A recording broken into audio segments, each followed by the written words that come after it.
തറാവീഹ് ഇപ്പൊ റമദാനായി കഴിഞ്ഞാൽ തറാവീഹ്. പണ്ട് ഒരു വാദം എന്തായിരുന്നു?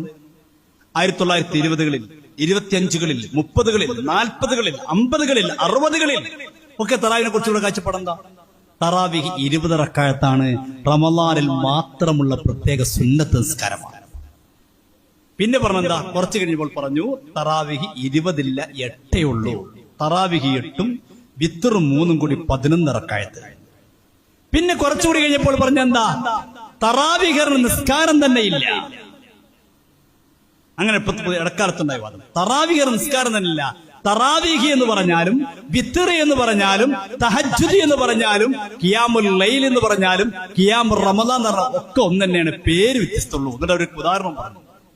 തറാവീഹ് 20 റക്അത്ത് അത് വേറെ, വിത്തർ കൂടിയാൽ 11 ചുരുങ്ങിയാൽ 1 അത് വേറെ, ഖിയാമുൽ ലൈൽ അത് എത്രയും ആവാം, തഹജ്ജുദ് എന്ന് ഉറങ്ങി എണീറ്റ് നിസ്കരിക്കുന്ന നിസ്കാരം അത് എത്രയും ആവാം. ഇതെല്ലാം കൂട്ടി ഒന്നാക്കിയിട്ട് പറഞ്ഞു. ഇപ്പോൾ പറയുന്നു എല്ലാം കൂടി ആകെ ഏറി വന്നാൽ 11 റക്അത്ത്, അതിനപ്പുറം നിസ്കരിക്കാൻ പാടില്ല, ബിദ്അത്താണ്. എന്നാൽ ഇപ്പോൾ ഏറ്റവും ഒടുവിൽ സക്കരിയ സലാഹി നേതൃത്വം നൽകിയ ഗ്രൂപ്പുകാർ പറയുന്നു അങ്ങനെ ബിദ്അത്താണെന്ന് പറഞ്ഞുകൂടാ, 11-നേക്കാൾ വേണമെങ്കിൽ ആവാം.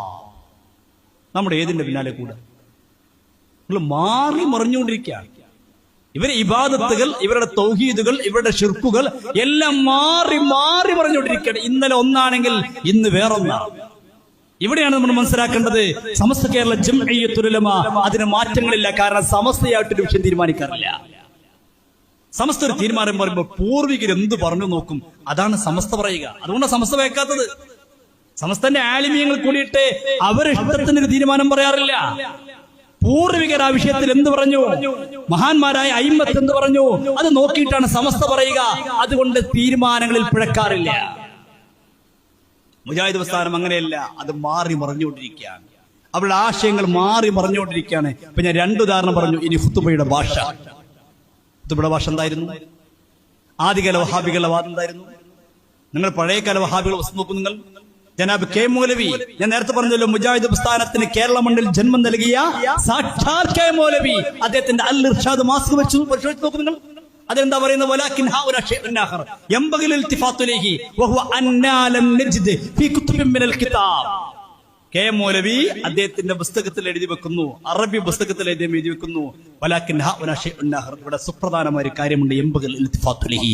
എല്ലാവരും ശ്രദ്ധിച്ചേ പറ്റി. ആരാ പറയുന്നത്? കെ മൗലവി പറയാ. എന്താ അദ്ദേഹം പറയുന്നു? അന്ന നബി സല്ലല്ലാഹു അലൈഹി വസല്ലം, മുത്തുനബി സല്ലല്ലാഹു അലൈഹി വസല്ലം, വസഹാബത്ത സഹാബത്ത്, വത്താബിഈൻ താബിഈങ്ങൾ, വത്താബിഈ താബിഈൻ